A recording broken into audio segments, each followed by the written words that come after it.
Jeff Cobb. Corn. Corn on a cob.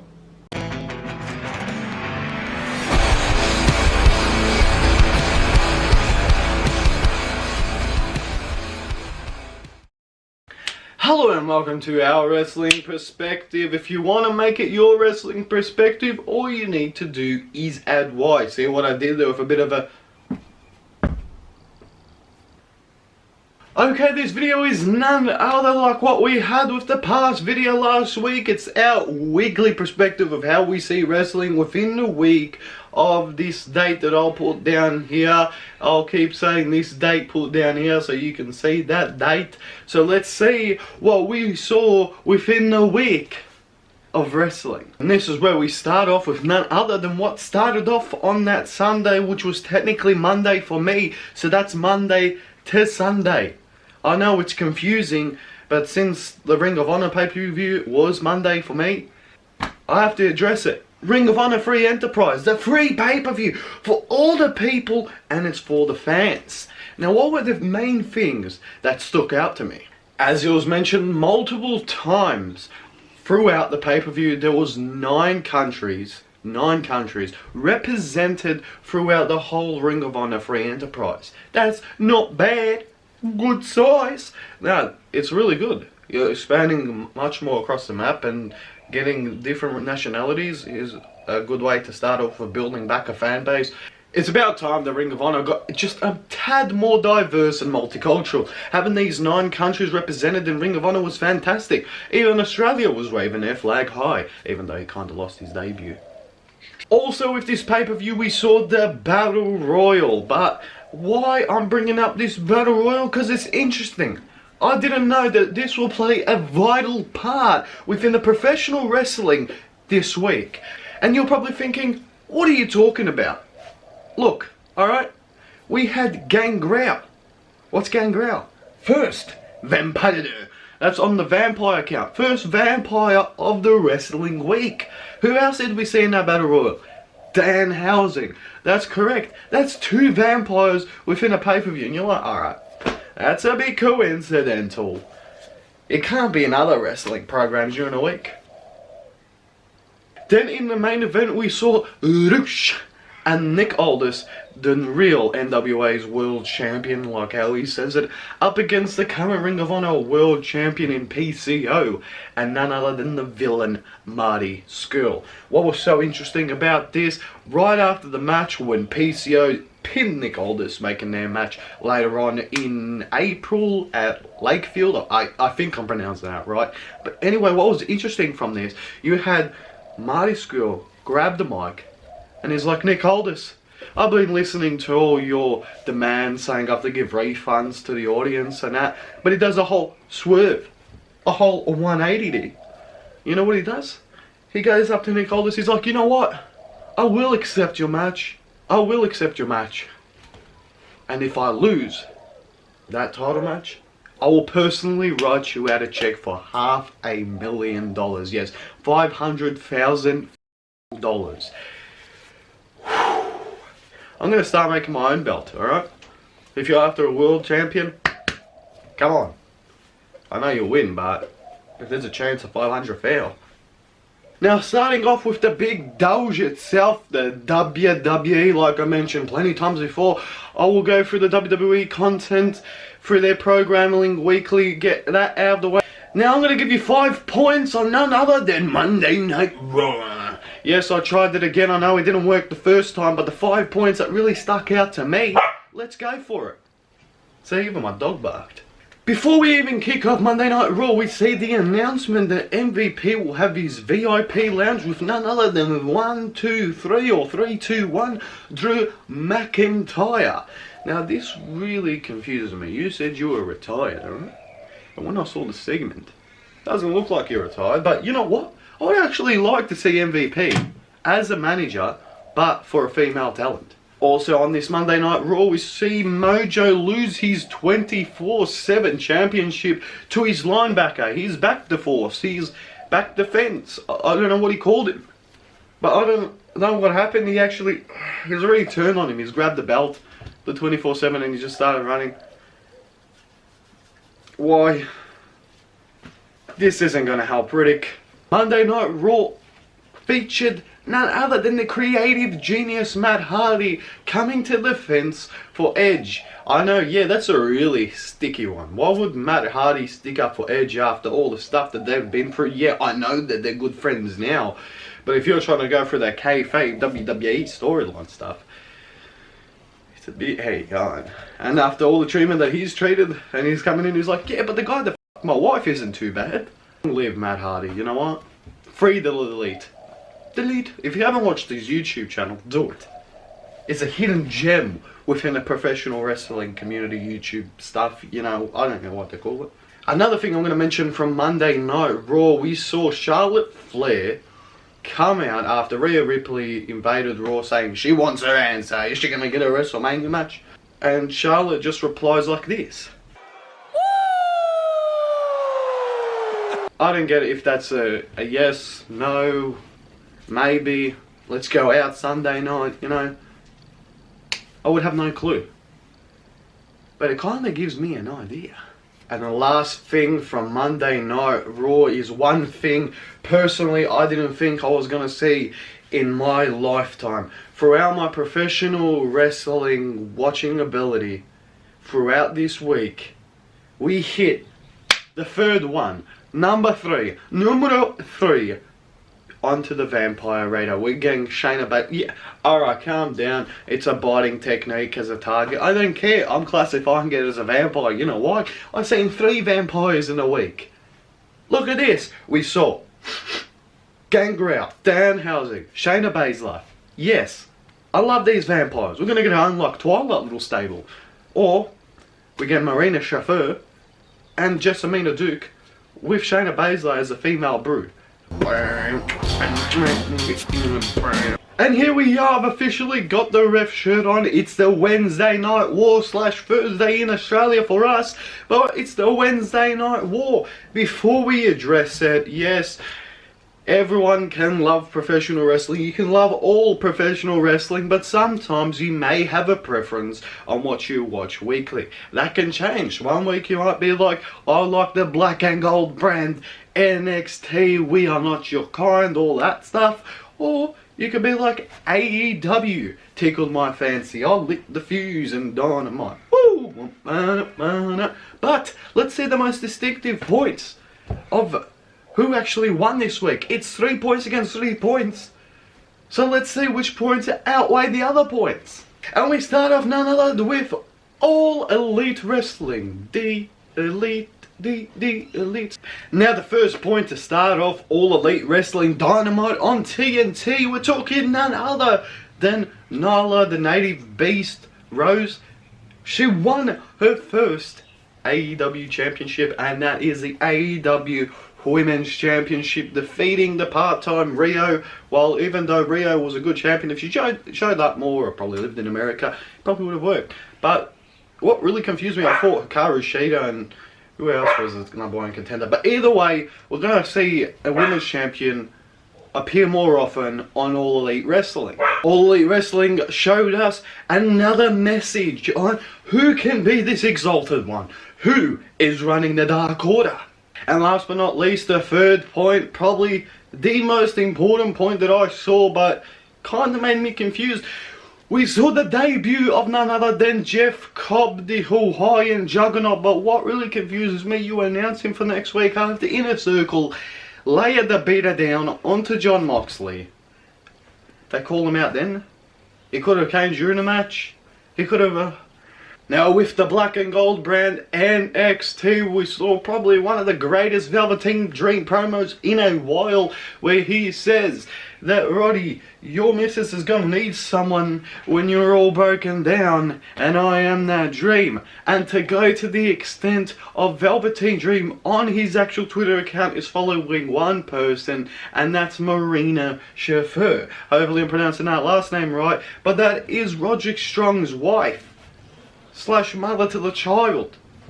This is great, and with NXT Portland having more matches than any NXT takeover I've probably seen, or any NXT event I've seen, It's going to be fantastic. Second point is none other than Kushida versus the current NXT champion, Adam Cole. Bye bye.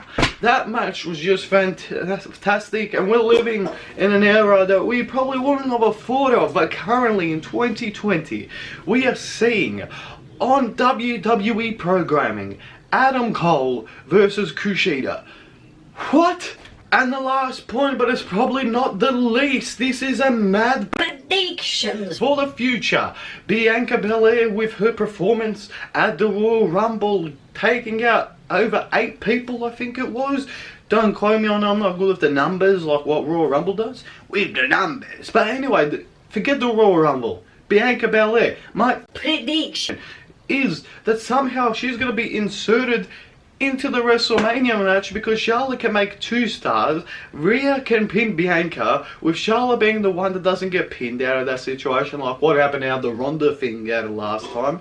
And it's probably going to be the only triple threat if you book her like that. Because what other triple threats are booked at the moment? And having Bianca Belair there, or even if Bianca Belair wins the NXT Championship at WrestleMania, whew, I'm getting a goosebumpies talking about it. Ding ding ding ding, who has won? Is it NXT or is it AEW?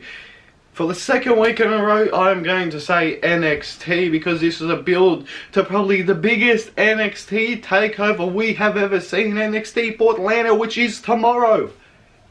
Tomorrow, people. Now moving on from that whole Wednesday night war / Thursday in Australia, we're moving straight on to NXT UK the day after.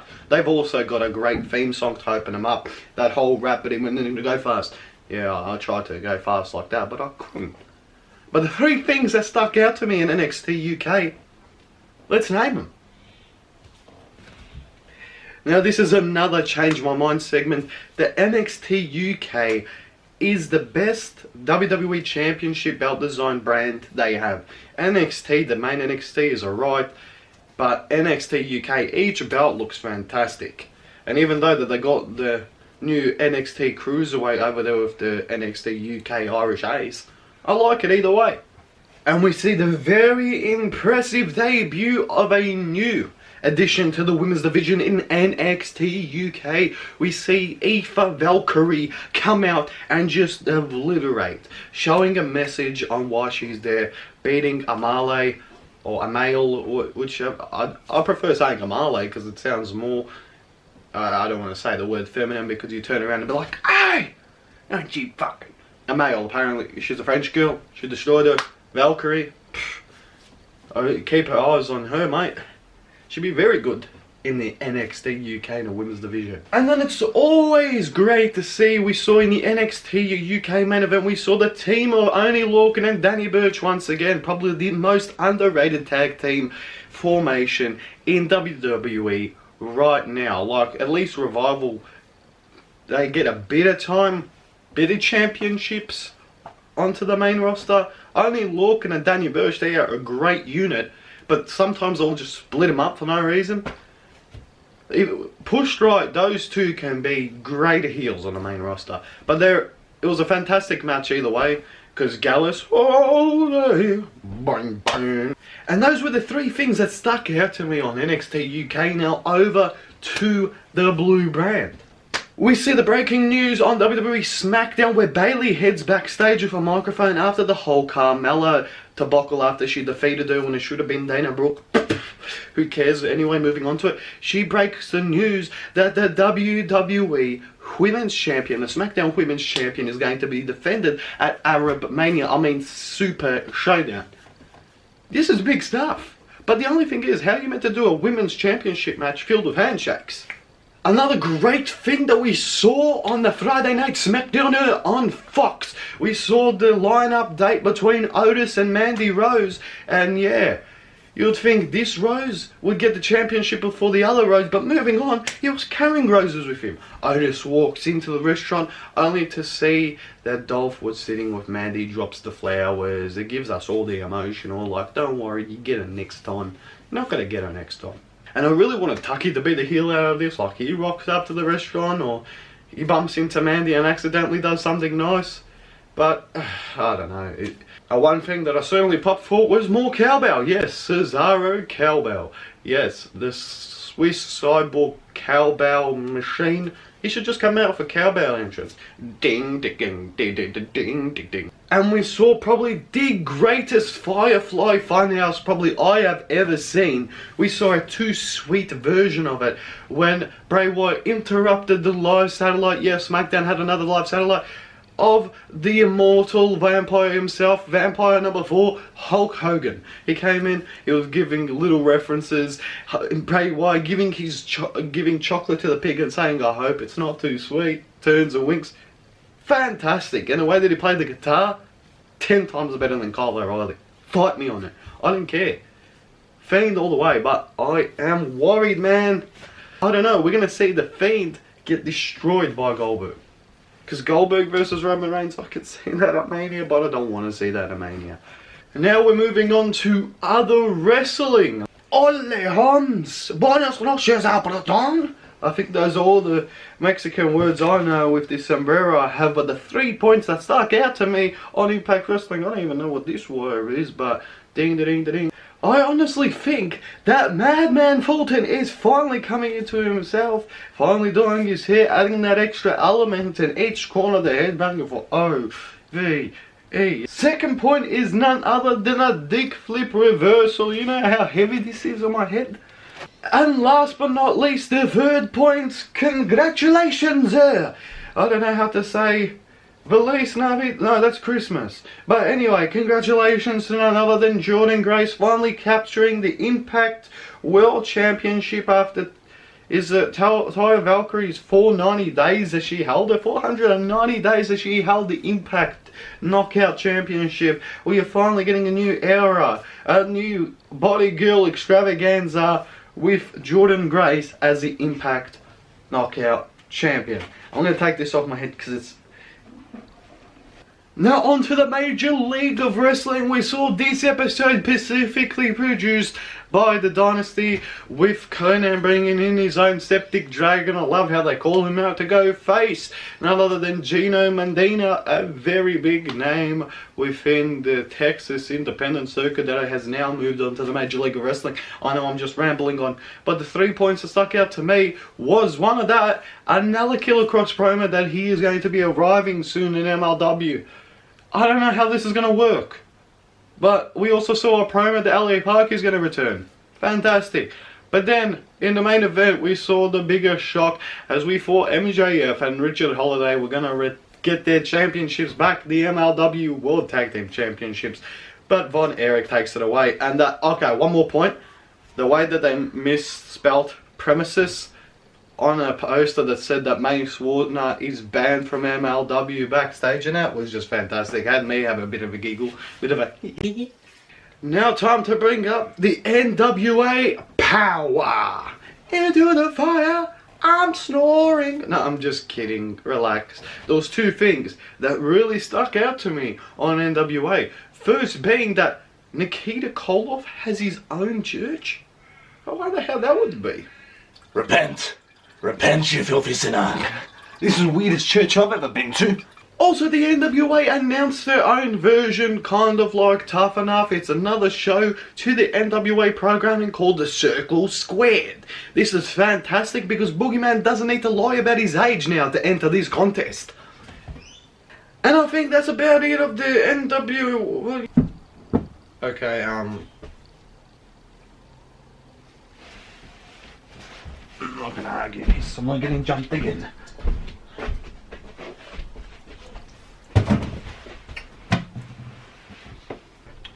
That's not all that happened on NWA this week.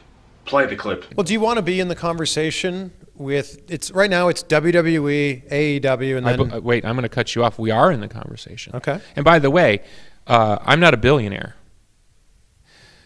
We are nowhere near as funded as the other companies that are being talked about. Without billion-dollar funding, without the money, you're Billy Corgan, the lead singer of Smashing Pumpkins. Oh, I'm sorry, you don't have as much money as Vince McMahon or Tony Khan. Oh, boo-hoo. Wasn't it enough, you mother...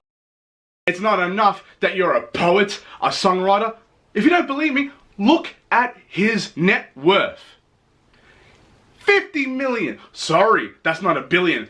Sorry, you get more than Drago and Centrelink. Oh, boo-hoo. Oh, you make me sick. You done? And that's it. That's our weekly perspective episode 2. Numero 2. Dos.